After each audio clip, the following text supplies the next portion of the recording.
morning, millennials. Welcome back to the Morning Toast. Happy Tuesday. It is rainy and nasty here in New York, but we are here to be the bright balls of sunshine that I know we can be. I know we can be as well. It's not raining yet, but yes, it is. It is? When I walked and I was like, drip, drop, like, about to start. I made it just in time. Interesting. So that's why the elephant is not in the room today? How? If you I didn't mean it like that, but like... If you fucking body shame my dog oh my God, one more time... That's on you. I'm calling the police. That's on you that your mind went there. No, you say it all the time in one way or that the I other. That I called Theo an elephant? Yeah, not that, but you are always complimenting on his body. Yes, complimenting. No. I'm always complimenting his physique. Commenting on his body, and I just want to know, as Theo's representative, we're done with it. Okay, we're fucking done with it. I want you to know that I don't say anything about his body. I think he has such a beautiful physique. And when I said the elephant in the room, it was a figure of speech. That I understand. Actually, this time I don't think you were body shaming, but just as a general rule of thumb, you do it a lot. And also, like, justice for elephants, because they're born that way. So, like, you associating elephantness with being big. No, actually, I don't follow. I think that's on you. I'm not following you there because elephants are enormous. Also, but like, can you actually not talk about elephants? Like, I'm still really recovering from this documentary I watched on Saturday, Cher and the Loneliest Elephant. And it was like, Kavan has really etched out a special place in my heart. So we just need to move on. Okay, moving on from elephants. I was just trying to say, Theo's not here today because of the rain. That's all I was trying to fucking say. I also have some like errands to run today. So I just figured best to be hands-free. Best to be Theo-free. Unfortunately. I did want to point out that today, Jackie, I actually have decided this was a Claudia initiative. Yeah. I feel like we should talk about it because I brought out the gavels today because I don't know what we're going to talk about today. I just feel like justice is going to need to be served. Okay, you're going to need a lighter. Yep. It's not the same. I know, but you need to just put some padding down because that's abrasive. So let's talk about it because I brought out the gavels. I've been meaning to do it for a while. I just feel like they're such a part of our history, and it is difficult for me to look down and say award-winning co-host, The Morning Breath, but we could just scratch that out. Yeah, whatever. You can't see from that far away. Also... No, but I want to talk about why do you hate the gavels? Why do I hate the gavels? I know you do, right? I don't hate the gavels. Yes, you do. I didn't plan for any justice to be served up today. I wasn't feeling that justice bug, but actually we do have some justice to serve up because we have come full circle on something. We started the gavels and the justice, and our two figures who we were serving up justice for were David Foster, who I feel has gotten justice, and we've put that one to bed. When Sarah and Aaron Foster came on this show, justice was completely served. Like, we could literally have burned these. But the other person was Chris Humphries. Oh my We're God, always yes! saying justice for Chris Humphries, and I feel that with the Keeping Up with the Kardashian reunion, like, he got a little bit of justice. Like, justice was served. Do we need to close down the show? Like, we have no, like, causes. meaning. We have no causes. We are not cause-driven anymore. Like, that's crazy. I can't believe you put that together. That is true. That is both why we started the show. Yeah. But I think that if we put our heads together, there's people out there who deserve justice, too. 100%. And I'm sure we say, like, their names all the time. Yeah, so I just thought, like, I don't know if we're going to need it today, but I just think the gavels should constantly be within reach because they're an integral part of who we are, and we shouldn't be ashamed of where we came from. I am not ashamed of where we came from whatsoever. Speaking of things, they're a little loud, and so as long as you're not, like, banging it on the table, like, the gavels can stay. No promises. I want to get you, like, a little gavel bang, like the thing. Oh, yeah, I need, like, a matching mallard. Yes. Is that what it's called? It sounds right. Speaking of things I'm not ashamed of, that segue is like a little delayed. Today we have an amazing guest on the show today. We're so excited. We were talking last week about a guest we were going to have. Unfortunately, she did have to postpone, but she came back. Lala Kent from Vanderpump Rules is here. We interviewed with her via Zoom. So if you're listening as a podcast, just keep listening. It'll be at the end of the episode. And we did record with her on Zoom. So if you want to watch on YouTube, that's available on our channel now. So check that out. Very exciting. So exciting. Were you fangirling? I was fangirling. Plus, I had just read her book, and so I just felt like so in tune with Lala, and also the show hasn't been on in so long that, you know, sometimes your faves come and go, but like Lala is someone for me who will always just be like top 5 favorite people on television. Yeah, I feel like when we always, like, if we get asked, like, who are ideal guests for your show, like, in your top 5 of, like, Kelly Clarkson, Kim, Lala, like, sometimes makes it in there. Yeah, like, depending on the season and, like, what's on TV, you know? Yeah. So that's how strongly I feel about her. It was a pleasure to talk to her and see her doing so well, and she shared, like, some tea about the new season. Yeah. So it's a really... She was an open book, for sure. She is an open book, and she just wrote an open book. 100%. But there's always more for her to give of Lala. So that was really fun. Check that out. Also, The Bachelorette was on last night. I did not watch. I was busy, you know, I'm in like my Olympic trial phase, so like I had to watch that. You're so sporty. And you know who's not sporty? Other girls. And I'm not like other girls. And honestly, I feel like I've been watching a lot of track and field, and I feel so dumb. Do you know why it's called track and field? No. No. Okay, because like the track. They run on the track, yeah. Yeah, is the running part. And then in the middle of the track is the field. And that's where they do like shot put, javelin. So it's like track and field. That seems pretty self-explanatory. No, I just always thought like track and field was the running. But it's all the sports, the ones on the track and the ones on the field. I'm sure if you thought about it longer, you would have gotten there. I also just want to say, like, we have within our midst, like, an Olympic toaster, Emma Coburn.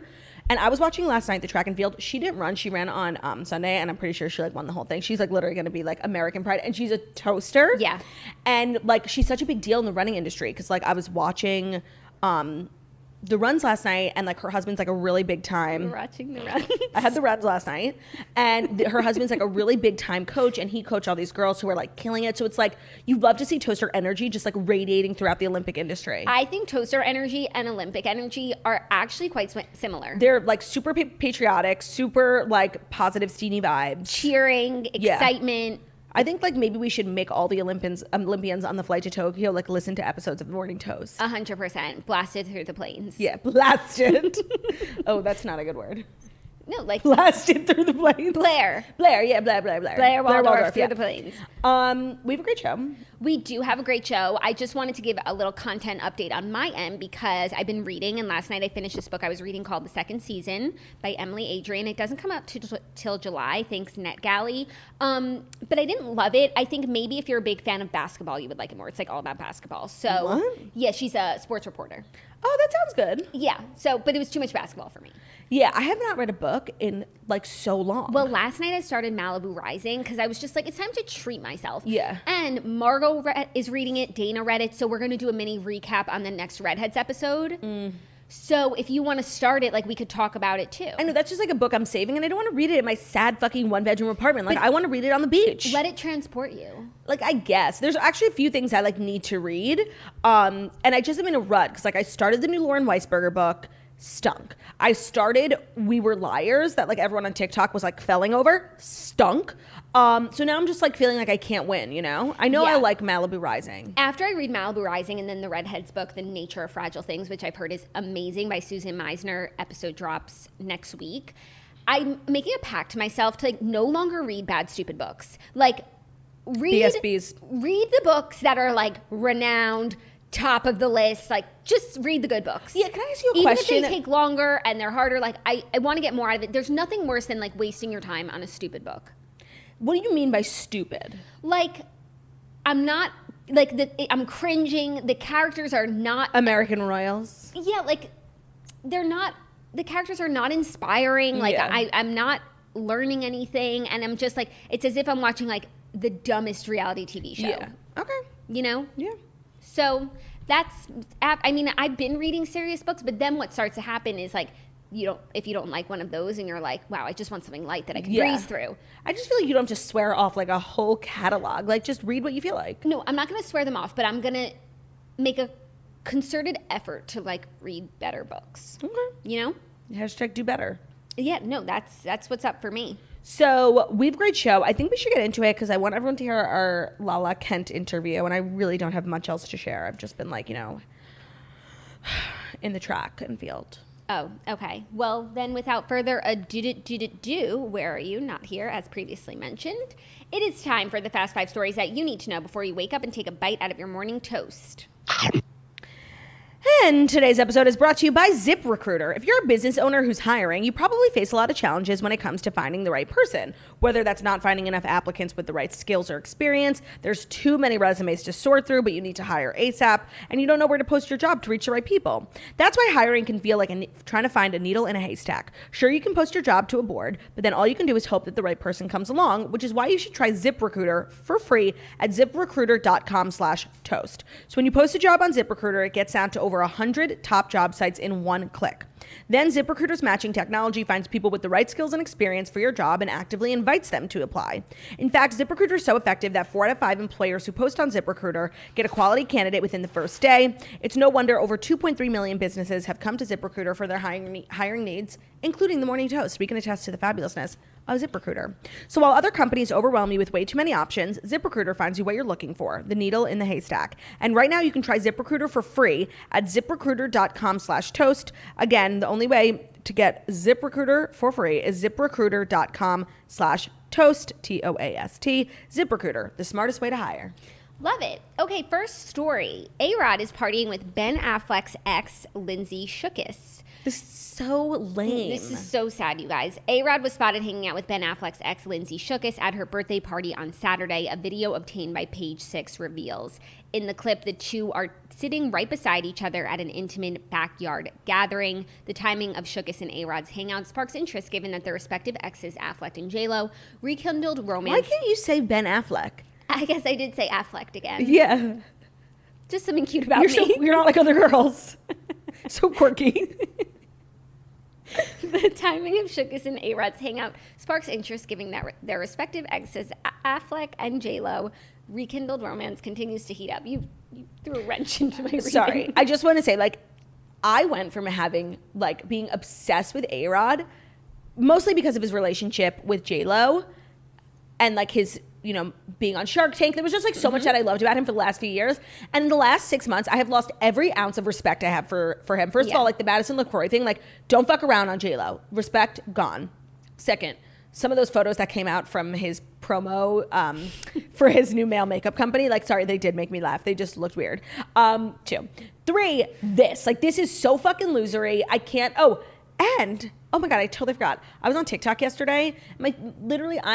I'm obsessed with kids who are on TikTok whose parents are famous. It's like it's my favorite kind of content to follow. And so I've followed a lot of people. And so the algorithm knows what to serve me. And I saw one of A-Rod's daughters and they did such an inappropriate dance. Like the comments were like, it's not too late to delete this. Call your therapist. Like it was really inappropriate. Like, so there's just a lot of things happening. Like I do not fuck with A-Rod anymore. Like I actually have zero respect for him. Yeah, I agree. Usually when we see revenge exes getting together, like sometimes we're here for it, like when Madison LaCroix and Jay Cutler were that was fun. Speaking, but just like when you're meant to be so A-list, like there's just things that you are above. There's lines you don't cross. But you did it.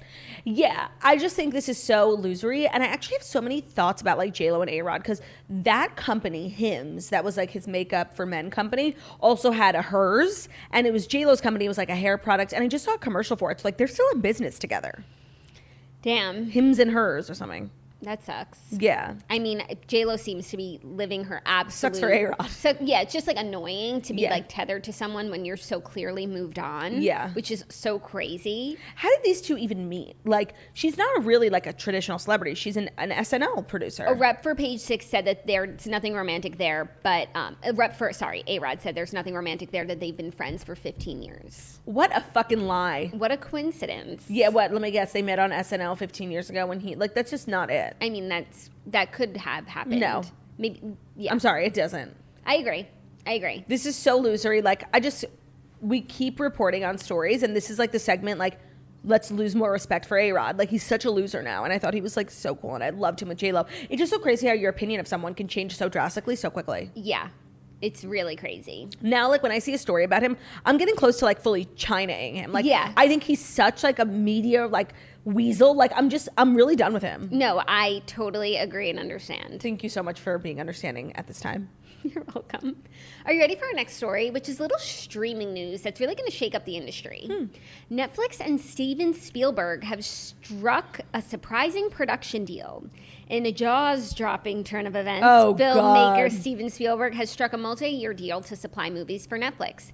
Spielberg's Amblin Partners and Netflix announced an agreement in which the studio will make multiple new films for the streaming giant over the course of the agreement. The Netflix deal has no restrictions regarding budget or genre, insiders told The Hollywood Reporter.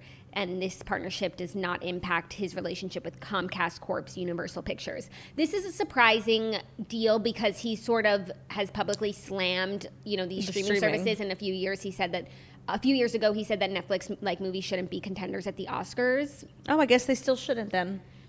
I think that's for the best. Take your own advice, Steven. Also, financial terms of the deal were not disclosed. Well, so let's use like a point of reference. How many movies is it?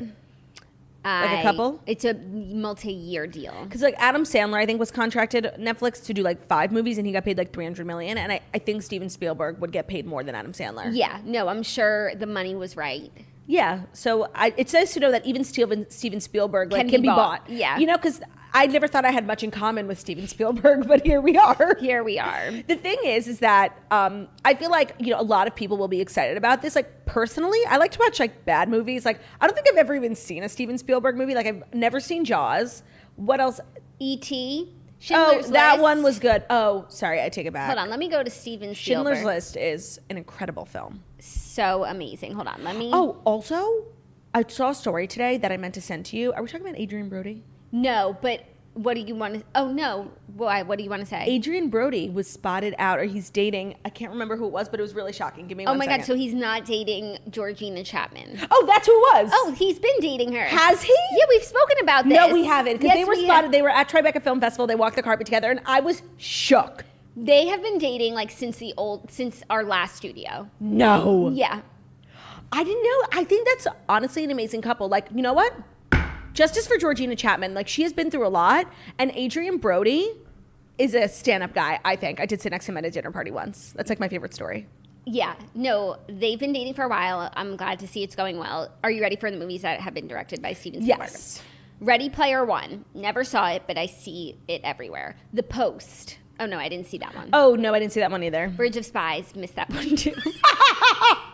BFG. No, must have missed it. Lincoln. Saw it, fell asleep 3 separate times. By the way, The nerve. we are still waiting on an apology from Steven Spielberg for subjecting us to that trash movie. It was so bad. We all fell asleep. Yeah. Me, you, and Margot conked the fuck out for the whole movie. Tintin. Never heard saw of it. War Horse. Must have missed it. War of the Worlds. Yeah. The Terminal. Indiana Jones. Heard of it. Munich. Never saw it, but should see it. A good story, I think. Well, a bad story. Well, yeah, like a yeah. story that you should know. Thank you. Catch Me If You Can. Oh, so good. Leo's best work. Minority Report. Never heard of it. Artificial Intelligence. Sounds good. Saving Private Ryan. Heard of it. Never Heard seen it. it. Yeah, I've heard it's good. Amistad. Never seen it. Basically, what I'm trying to say is, like, you know, this is great. I don't know if I'll be personally impacted because I don't really flock towards Steven Spielberg's movie. Like, I'm not that person. It's like, gotta go see the new Spielberg film, you know? Yeah. I'm not I don't know. even Maybe that's something that comes with age. 100%. Because, you know, I'm really, who's the guy who did Midnight in Paris? Woody Allen. Oh, sorry. Ew. Never mind. Right? No. Yeah, no. You're 100% right. No, that's not him. Oh, I'm thinking of Martin Scorsese. Okay. He did The Irishman. Yes, and he Yeah. did our favorite movie, Shutter Island. Did he? Right? I don't know.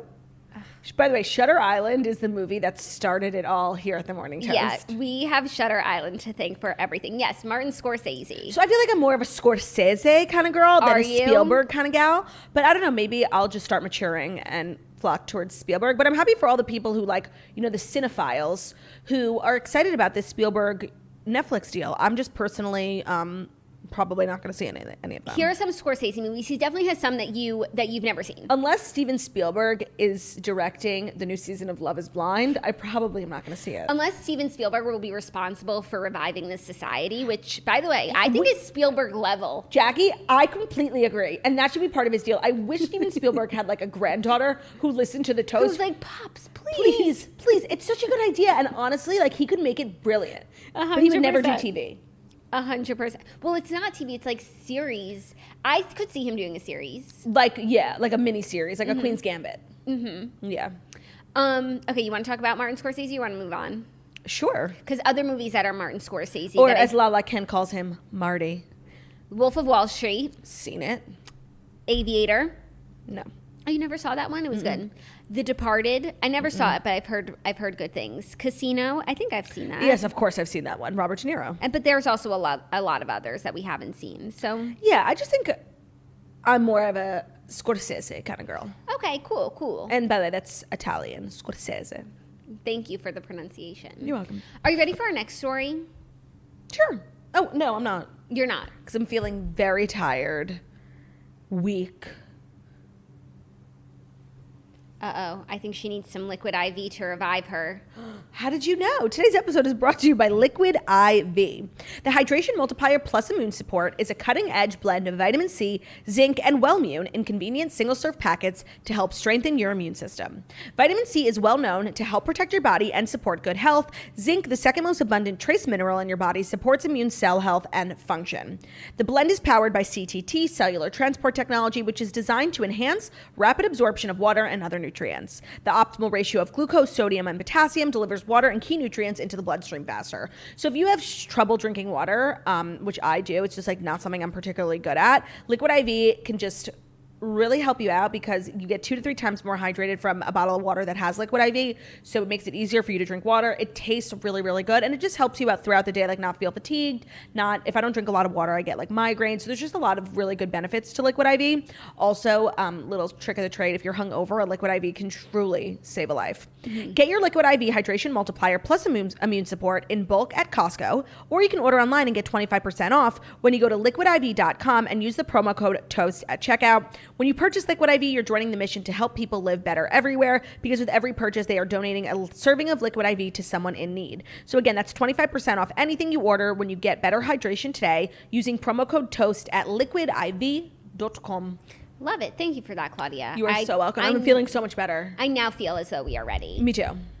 T-Pain says that Usher's comments about autotune made him depressed for 4 years. Oh my God. I feel like if I've learned anything in the last couple of years, T-Pain is a P-Jom. Mm-hmm. He should change his name to T-Jom. Have you seen this story? No. T-Pain says he fell into a 4-year-long depression after Usher told him that his use of autotune wrecked the music industry.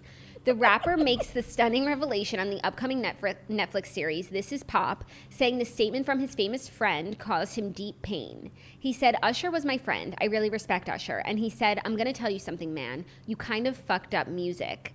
And then he was like, "Yeah, man, you really fucked up music for real singers." I was like, "What did I do?" I came out and I used autotune. I'm literally going to cry. No, this is so upsetting. He was like, "Yeah, you fucked it up." Jackie. I'm like, "But I used it. I didn't tell everybody else to start using it." Is this what you said you wanted to get justice for when you said earlier in the show? Because justice for T-Pain. Yes. This is so mean and disgraceful. And like, okay, Usher, like, not cool.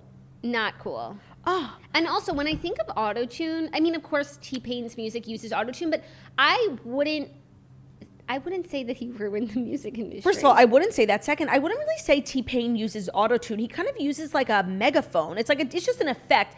Autotune takes a bad voice and makes it a good voice. Whereas I think as T-Pain put like a different spin, it's like. No, but also like, I think the issue with autotune is when people use it and they're trying to hide the fact that they're using it, and they're setting this like unrealistic standard of what things sound like. Yeah. But that was never what T-Pain was doing. Like, the sound was autotune. And I just want to say, like, that's the T-Pain music of like the early 2000s fucking slaps. And a lot of people like copied that method. Like in a lot of popular songs, like you hear people masking their voice with like a robot type.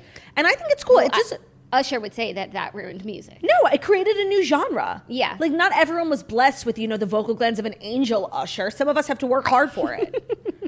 I think this is so rude and like elitist. Like, okay, good for you and your perfect voice. Like some of us are trying to make it out here and we don't have like the God-given talents. Some of us have to get creative. Yeah. Yeah. I'm not mad about this at all. But even though people did say I used too much auto-tune on my your hit song. Toast. And how did that make you feel? Where's the lie, Yeah, it's like Facetune. It's like Facetune, and honestly, like, what, you want the song to sound worse just because I'm too proud to use auto-tune? No. And I do have a good voice. Like, I have nothing to hide. I totally agree. Anytime we gonna have a good time. Yeah. That was good. Tell him. 1,000 hands up to the sky. Stream Toast, available on Spotify and all music streaming platforms. Netflix's show This Is Pop is an 8-part series exploring untold stories from some of the most notable moments in pop music history. That sounds good. Yeah, the series also features interviews with ABBA's Benny Anderson, Shania Twain, Brandy Carlisle, Chuck D, Babyface, Orville Peck, members of Boyz II Men, and the Backstreet Boys. The series will be released in full on June 22nd. Well, would you look at that? That's any day now. It's today. Oh, how exciting. That actually does sound really good. Sounds like a VH1 type of show, like The Fabulous Life of, Yeah. I'm very excited about this. I think that I'm constantly looking for new content, and I'll probably be watching this. Mm-hmm. Speaking of the Backstreet Boys, I watched like a podcast interview that AJ McLean did, and it was really inspiring. You know, he's sober since 2001 or something. Yes, we do. You knew that too. Yes, I knew that too. But do you know how and why he got sober? Mm-mm. Like they were out somewhere throwing out the pitch at an MLB game, and he like partied the whole night before. He said he was going through an ounce of cocaine a night and like half a bottle of Jack Daniels a night. And he woke up to do the MLB thing. He was like, I just don't want to go. And Kevin from the Backstreet Boys, who's not Kevin Federline, right? Nope. Okay. He barged in and like broke down the door and like literally screamed and like said like really like hard truths to AJ McLean, and he was like, you're dead to me. And AJ McLean flew to Phoenix and got into rehab and has been sober ever since. Wow. And I think that's why the Backstreet Boys are still together. Like they're truly a band of brothers. And they're there for each other. Literally, even in when it's not easy. Wow. And even little me like knew that Kevin was, such a great guy. Well, little me thought Kevin from Backstreet Boys legitimately was Kevin Federline up until a year ago. Yeah. Also, little you was like on the fence about the whole debate, as you always are. Don't spoil anything. I detail it all in my New York Times bestselling book, Claudia Oshry, Girl with No Job. No, that's not the name of the book. Girl with No Job. The Crazy Beautiful Life of an Instagram Thirst Monster. Available literally anywhere. It's a New York Times bestseller. Don't come for me. Thank you for that. And also interesting story about AJ McLean. What podcast was it? I don't know. It just came up on TikTok. So like, It was just really, I think it was ET Canada, not a podcast, but he was like sitting in front of a podcast mic. It was just really inspiring. So Mike. No, it was like a podcast mic. Yeah. You know a podcast mic. You're a podcaster. Yeah, like this one. Yeah, like stunning. big and dramatic. By the way, I have been meaning to say this on the show for weeks. When you were somewhere and I had like friends and family week, Ben sat next to me, and after the show, he's like, I don't know how you sit in front of these mics because they say right here, Heil. And I'm like, what? And he's right. Can you see it on this side? Yeah. No, I have one right here. Heil. I guess the name of this company is Heil, which is just like not a great name for two Jewish podcasters, but it is what it is. And I literally never noticed it until Ben pointed it out. That's really funny. It was so funny. Wow, okay, are you ready for our next story? A little more content news. Today's just like a day of content, but this is an interesting one. Sure. The downfall of Hillsong Church will be explored in a new Discovery Plus docuseries. Oh, that sounds fabulous. Called Breaking Hillsong. Ooh, that's salacious. Chills. I mean, even before the documentary, I have so many questions about what went on in Hillsong. Like Justin, Selena, Haley, so many celebrities. Morning Breath, like what happened? Morning Breath. But also, I actually know a few people who belong to the church, and they love it. Like they're not like cult, like they go to church, and that's the church they go to, and they love it. They say it's like really amazing. So I'm just curious, like where it all went wrong. Yeah, but I haven't really followed, and I'm sure Breaking Hillsong will explain, but it always kind of seemed like this church is a mega church. There's so many members, but there was also this celebrity arm that did like the marketing and the PR, and I think that arm like started to fall apart. And I think it took the whole thing down. Really? You don't think that the congregation is intact? Oh, I don't know. It's Breaking Hillsong makes it seem like it's over it. Okay, well, Hillsong's Church high-profile challenges will soon play out on the small screen. Discovery Plus on Monday announced a 3-part documentary expose called Breaking Hillsong, which will stream on the service as a limited series. The project will chronicle the headline-making world of global star-studded megachurch Hillsong and the downfall of its ultra-hip celebrity senior pastor, Carl Lentz, who was once a guest on this show. This series will feature exclusive interviews with people like Roneen Kareem, who claims she had a 5-month affair with Lentz, and profiles of current and former members of the church who have come forward en masse to share harrowing stories of the trauma, abuse, financial and labor exploitation, homophobia, and racism that created a culture of chaos at Hillsong, according to the release. Oh man, I mean, this is actually like a good subject for a documentary. I feel like recently we've been getting like the documentaries nobody asked for. Like, there's no real drama. Like when we were just watching that WeWork one, it was like they were just trying so hard to like make drama. And like it wasn't that crazy. No, it really wasn't. But I actually feel like this will uncover a lot. And I think this is great for the streaming wars, Discovery Plus. I've been telling you guys, Discovery Plus has got their shit together. I mean, for someone who's so passionate about it, you didn't give me your password when I asked repeatedly, so I never got to experience it. That doesn't sound like me. No, it actually is you. Maybe it was another girl. It's you, but you're not like other girls, so it was you. But I don't even know where it would start to know what my password is. I don't even know what email address. Actually, it's my email address. You didn't even like try and like give me like. That seems like so much effort. You know what? If you want a Discovery Plus, like support. Why should we be paying for multiple services? Your streamers? I just did subscribe to Paramount Plus. I'm kind of over it now. That's what happens. I read a study. It was like so scientific. You are constantly reading studies. That the average, so with the streaming wars, it's like how many services will people subscribe for? Average, what people are doing is 7. Wow, but I feel like, and I don't think I'm the only one who does this, like I pay for Paramount Plus and then I use like a family Netflix. Like Olivia's Okay, so you Disney game Plus. the system, but I would say even I'm sure that I feel like includes- most people do that with their yeah, family. I'm sure, but still, like how many of the platforms are you even interested in going to find a way to get? So I think 7, including like the way that you steal other people's Yeah. passwords, you probably use 7 of them. Yeah, the only one I really haven't downloaded or tried was Discovery Plus. But And this you're might missing be out. no, this might be the thing to get me there. Yeah, you are really missing out. Discovery Plus has like the most soothing content. Well, aside from this, but These days when you open your Apple TV and you like just you don't know what you're gonna watch, you're gonna look for something, where do you go? I really try to avoid that. Like I always turn my TV on with purpose. I'm like, Oh my god, you are so annoying. Just No. answer the question. No. Like I literally don't even do that anymore. That's like I always crazy. know what I'm going to watch next because my content plate is so full. Okay, so all right, let me ask a different question. For all the streaming services that have come out in the last couple years, what is your favorite one? Ooh, I mean, Like as of now, it can change, but mine's HBO Max. oh, I don't really. Like. The Big Shot was on there. Friends is on there. I loved Hacks. All Sex in the City that I rewatched recently was on there. Netflix is actually like literally my least favorite platform. I don't know if I can give you an answer because I just like know what I'm going to watch. I search it and I hope that where it is, I already subscribe. Okay. I'm so sorry for the disappointing answer. I mean, like literally the biggest disappointment of all time. I'm so sorry. I'll think about it harder. I'll have an answer for you next time. Well, when does this documentary come out? Because I'm definitely going to be keeping up with the lenses. The documentary comes out. It doesn't say. Cool. So Cool. Maybe we'll it like just got started. We'll keep you posted. We'll keep you abreast. Are you ready for our 5th and final story? Is it the 5th and final story that's brought to you by The Zebra? Yes. Think about all the purchases you made in quarantine. Those late night pizza deliveries, the mini succulents. There's one of your biggest purchases of the year, insurance. Americans overspend on car and home insurance by the billions every year. And that's money that could have been spent on more retail therapy. And that's where The Zebra comes in. The Zebra is the nation's leading insurance comparison site for car and home insurance. In minutes, you can compare policies from every major provider for free, all in one independent marketplace. After a few questions, The Zebra pairs people with the right insurance company for them, helping everyone save time and money.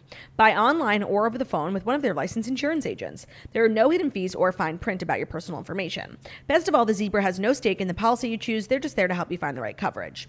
Make insurance your smartest purchase yet. Visit thezebra.com/toast to get your free quote today. That's thezebra.com/toast. Again, thezebra.com/TOAST. Thank you for letting us know that the Zebra is sponsoring Constantly. the final story. I've been getting a lot of complaints about that. What? Yeah. I've gotten so much love. Where do we go from here? I think we have to People are like, say I'm 50%. cringing. Say 50% don't like it and 50% love it. We just have to decide how we feel about it. Okay, that's real. I'm so glad you brought that up. Because like some days I'm really into it and some days I'm not. Oh, I think. Are you gives into it every day? Yes, like because once we get into it, like it gives the Wait. boost of serotonin that we need. I'm sorry. You didn't make it a story, Khloe and Tristan. Because I didn't want to offend you. Well, no, because you didn't want me. You don't want me to say I was right. No, I didn't want you to fall asleep on the couch saying how exhausted you are. I am. We need to talk about it. Okay, please talk Pull about up a story. Okay, I mean, here's They officially called it quits. They officially called it quits, period. More cheating allegations. Tana Mojo is involved. One Tristan, 3 girls in a room. Let me read. First one at the party. Yeah, Tana Mojo tweeted something about her birthday party over the I just want to weekend. let you know I didn't choose it because I was scared of your reaction. No, because now I feel even more Justified? justified in me wanting to cancel them. Okay. Okay. All I know to tweet about my birthday party last night is that Tristan Thompson was one of the first attendees. Like, babe, where's true? And someone responded to it in like a mean way, and Khloe liked it. Some person responded, shut the fuck up. This screams attention seeking at its finest because you know damn well that man is going to make headlines over anything pertaining to women. You're a bird. Don't speak on true either, weird ass hoe. And Khloe liked that tweet. Then literally. Because I just want to say, like, him being on time for a party, like, doesn't say anything about anything. No. But then the Daily Mail like had this story and pictures of him at I think this same party Entering a room with 3 girls coming out looking all disheveled. disheveled. Maybe they were cleaning, but I have other ideas. Maybe they were doing TikTok dances. Yeah, and that does make one look quite disheveled. Yeah, it's exhausting. But then it seems Khloe broke up with him, so maybe she knows something for sure that we Yeah, so they released a statement, and honestly, like, I feel justified in my feelings from before. Like, of course, we have to report on it, and it is exhausting to keep up with these two, especially after we just, like, saw this Keeping Up with the Kardashians reunion. These two are a circus. You're so mean to them. Am I? Look what they constantly put us through. No, you know what? Not even them. Because I can't even blame Khloe, but, like, girl, like, how many times we're going to take someone back before they learn? I don't know. I feel like we were, like... From the way that we saw it, we all understood why she took him back. No, and I feel like this last season of Kardashians was really like a PR machine for Tristan, because we were all like, oh my God, he's so cute. He's trying so hard. Like, we could all leave the past in the past. But that is just so crazy that he would go and do that again. I'm sure Khloe is beside herself. And done with him, period. So is this the third time? Or fourth if you count the girl from the No Jumper podcast? Fourth if you count her. I don't know if I'm counting She posted her. like a cryptic message, you know? Of course she did. Yeah, I don't know if I believe that, but it's 3, maybe 4. Yeah, but that we know of. Yeah. And so it's definitely more than that. Got it. I can't believe you didn't choose that. Like, while you're looking out for me. Like, no, when so I honored. heard the news yesterday, I think Zach told me, I was like, okay, cool. Like, we're not talking about it. No, okay, cool. It's just like irrelevant at this point. Like, it's one of those things you hear about so much about someone, like, you just don't care anymore. Yeah. You lose interest. Yeah, you really do. We're fatigued. But I just wanted to, the real reason I brought this out today. Justice for you. Justice for me. Like, and justice for everyone who's tired of being tired. And I tried to give you justice, like, in the form of not talking about not it, exhausting but like you. We are the millennial like pop culture morning show, and that's literally the only thing that happened yesterday. For sure. So the headline, they broke up. It's done. I think it's actually done this time. I hope so. Yeah, I've moved on. Yeah, and I think maybe like Khloe needs to start dating different types of people, like maybe someone who's not famous or who's not an athlete. I totally agree. Like that episode where MJ and Chris, like that guy from Dick's Sporting Goods. Yeah, they go like looking for cute guys for Khloe, and they found so many who would have been like, she really should try going out with someone not famous, regular job. Like that guy from Dick's Sporting Goods was low-key hot, and he was a trainer, and Khloe's always looking for new trainers. Yeah, and like MJ said, she needs an accountant. Yeah. MJ knows what's up. She needs a businessman beau. Yeah, for sure. Okay, now it's time for the final story. It's the final Take it away. Story. Do do do do do do do. You're so off. No, you took like a breath and you. No, I know. Okay. But I was still on the 8 count. Okay. But go. Are you gonna yell at me? You can't rush art. You can't rush art. Okay. No, now I don't feel safe. Go. No, it's fine. Forget it. It's the fucking final story. Go, okay. Go. Okay. No, do it. Do it. Nobody wants to hear me saying. Yes, they do. Oh, don't say that. Suddenly she's shy. Okay, no, ready? I'm not good enough. Come on. Stop with the beats, okay? Do. Do do do do do do do.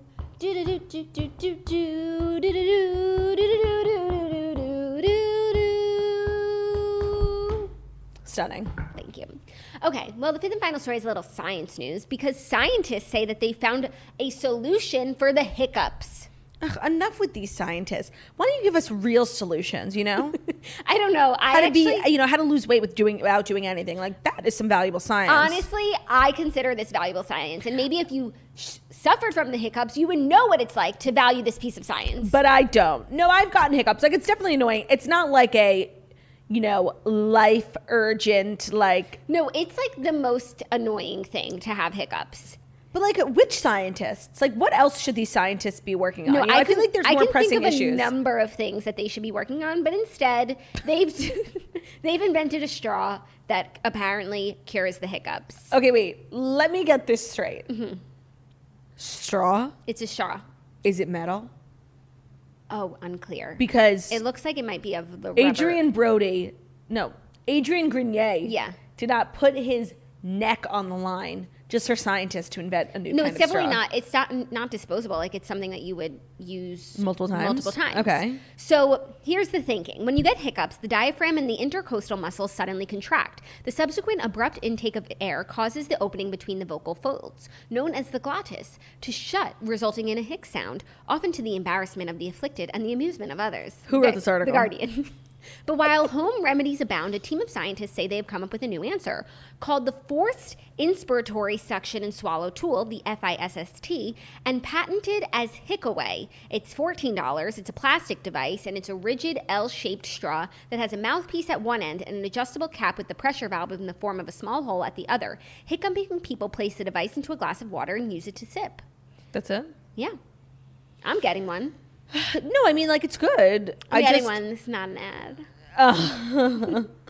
I just feel like the scientists should kind of be, like, refocusing on more, you know, important issues. Like, there's so much wrong in the world, you know, medical, scientific, climate. Like, there's all these things. And these guys are like, we made a straw, you know? No, I think these are small wins. Like, you were just at dinner with the Snatcher the other night, and she had the hiccups. Yeah, and, like, honestly, it was so funny. I never laughed so hard in my life. So, like, why would the scientists want to take that away from us? No, I think We were the scientists, cracking up, the scientists are protecting those who have, like, there's, okay, for the first few, they're funny, but then they are so annoying. They are. They're so annoying, and they hurt. You know, I'm just being negative. Like, great, this is awesome. But, like, it took us until 2021 to solve the hiccups. I mean, some people think they have the solution, and this isn't, you know, 100%, but I will be trying it. Yeah, honestly, all these, like, you know, drink water upside down. Someone has to scare you. Hold your breath for 8 seconds. None of that shit works. Like, they just go away. No, you just have to, like, go to sleep. Yeah, no. Like, you just have to, like, stop. No, yeah. No, because then, like, they go away and you're like, oh my God, it worked. You scared me. No, it's just like the time was up for the hiccups. You know? Yeah. So those are the Fast 5 stories. Feel as though you definitely needed to know them. You definitely did. And I learned a lot. Like, Adrian Brody and Georgina Chapman are dating. Like, I can't get over that. And they've been dating. For years. That's crazy to me. Mm-hmm. So yeah, anything else you want to say before we wrap up our show? No, I mean, enjoy our interview with Lala. It was such a fun one to record. A pleasure. We will see you tomorrow for Hump Day. And I think Dew will be here. He will. I really do. And we've got Dear Toasters tomorrow, so tomorrow's going to be a very exciting day. Thank you so much for spending your morning with us. And I think one of the Real Housewives is on tonight, right? Oh, yeah, I want to say New York? Beverly Hills. Whatever it is, we'll be watching it. Thank you so much for listening to it's New York. Okay. Thank you so much for listening to The Morning Toast, the Millennial Morning Show, where we deliver the Fast 5 stories that you need to know every Monday through Friday on YouTube. So if you're watching this on YouTube, please feel free to subscribe and give this video a thumbs up. We're also available as a podcast anywhere podcasts can be found. So it's Spotify, iTunes, Stitcher, Public Radio, iHeartRadio, CastBox, all the places. So wherever you listen to podcasts, find us Morning Toast, leave a 5-star review about how beautiful, stunning, and smart we are. Hope you guys have an amazing day, and we'll see you tomorrow for Hump Day. Goodbye.